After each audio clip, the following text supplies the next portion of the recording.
Federal Drive is presented by GEHA, Government Employees Health Association, proudly providing health and dental benefits to federal employees and their families. Visit GEHA.com. A patchy federal job landscape is threatening to upend a longstanding cyber talent pipeline.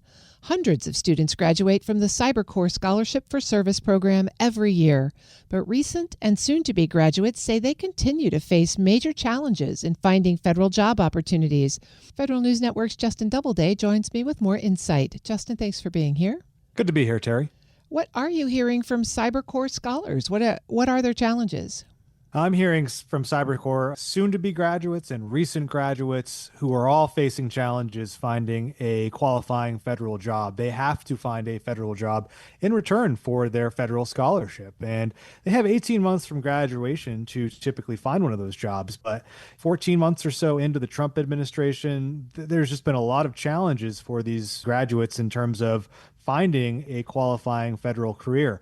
This really came to a head during an annual career fair that was hosted in February this year. Now, typically these are in-person affairs that allow graduates to directly connect with a federal agency recruiter and apply for jobs on the spot. This year, the Office of Personnel Management shifted the career fair for CyberCorps to a virtual platform, and there were only about 40 agencies that showed up at this event as opposed to the 75 plus that show up to in-person events in the past. And not only that, many of the agencies that showed up did not appear to have any job openings. Others, such as the FBI, were advertising for 1,000 open special agent positions that aren't specific to cybersecurity or IT. Other agencies were advertising for mid and senior level positions. And so a lot of CyberCorps scholars walked away from that career fair feeling less optimistic than ever about finding a federal job. And a lot of them are now considering going into the private sector and just, risking having to pay this scholarship back as a loan just because they need a job once they graduate. What has OPM said about these concerns? An OPM official told me on background that they are actively working with agencies to align hiring needs to the CyberCorps program's talent pipeline. That includes outreach to chief human capital officers. The program is also exploring ways to broaden that outreach, this OPM official said, and increase engagement across a wider range of agencies. This official said that OPM is confident that the vast majority of scholars will find employment with federal agencies by the end of this fiscal year. That's in September.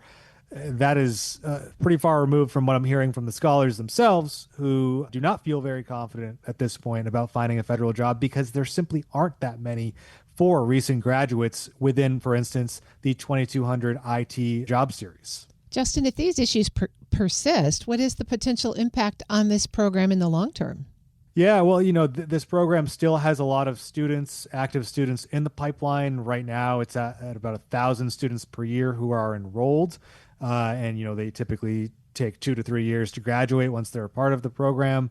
But one of the longer term issues could be that less students are interested in the CyberCorps program because of the challenges they're seeing a lot of these scholars face today. I spoke with Jack Burnham, who's a research associate at the Foundation for the Defense of Democracies. He and his colleague, Sophie McDowell, recently wrote a piece urging kind of the federal government to bolster and kind of reapply their backing to this program.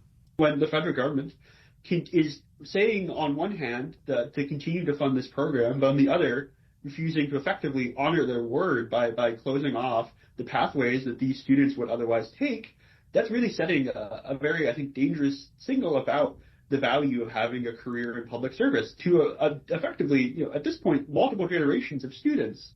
Justin, how are these challenges changing how the CyberCorps graduates are thinking about their careers? Well, as I mentioned, they are very interested in cyber, but looking to the private sector now. And that is across the board from what I heard from the 4 scholars who I spoke to directly. And they said that a lot of their fellow colleagues are in the same boat. They are looking at private sector jobs. They were looking at federal contracting jobs. Federal contractors do a lot of work in cybersecurity for the federal government, but right now that would not meet the service requirement for scholars to not have to pay back the CyberCorps scholarship. Justin, the Biden administration had published a national cyber workforce strategy. Has the Trump administration been any clearer about its broader cyber workforce goals? At a high level, the Trump administration has said that they care about the cyber workforce. They care about improving and strengthening the cyber workforce. The national cyber strategy includes a priority to bolster talent, including within the federal government.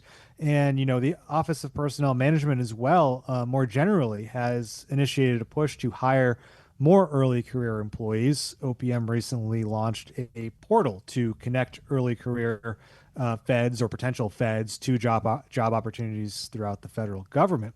But we're not seeing kind of that same level of detail in terms of how are they going to potentially turn things around with the CyberCorps program? What else are they going to do on the cyber workforce front? There is some discussion of a new cyber talent academy that would kind of cut across the federal government. That comes from the Office of the National Cyber Director. We haven't seen the details on that yet. And so right now, these CyberCorps students are kind of just left wondering what comes next and how they're going to find a job. I think this is a perfect example in which you have a program that perfectly aligns with what the administration is looking to do in cyberspace. And I think is absolutely mission critical to fulfilling the administration's views on the United States as being a dominant cyber power. So I think, to me, this is an area in which the administration can really make quite a good deal of progress on fulfilling some of the goals that they've outlined. And again, that's Jack Burnham, a research analyst at the Foundation for the Defense of Democracies, talking about the CyberCorps program. Justin, thanks for bringing us this story. Thanks, Terry. It's Federal News Network's Justin Doubleday, and you can find his story at federalnewsnetwork.com.